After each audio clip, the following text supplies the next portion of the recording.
Welcome back. This is Naja Lee, and this is the Business is Personal blog.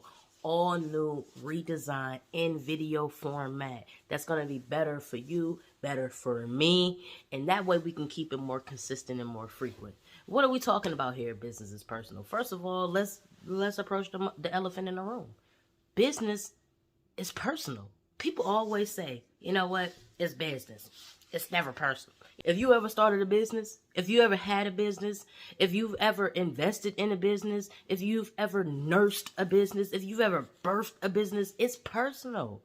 It is very personal because you are putting your time, your money, your energy, your prayers, your blood, your sweat, your tears, everything. You're moving money from lack and pushing it into your business. You may be saving everything extra that you have from your main 9 to 5 and putting everything in your business. You mean to tell me that's not personal? Let me tell you something. F with me in my business if you want to.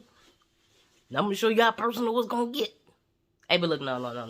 Let's get back to the business. Listen, I'm going to walk you through some personal, vulnerable secrets of Free Your Lenz, of Not-For-Profit, of Naja Lee, my music career, along with going through different articles, going through different tips, going through different resources about how you can expand your business, how you can grow your business, how you can develop and retool your brand, and how you can just be a better person and a better business owner and a better creator. So I'm glad you're here. Once again, this is Naja Lee, and this is the Business is Personal blog.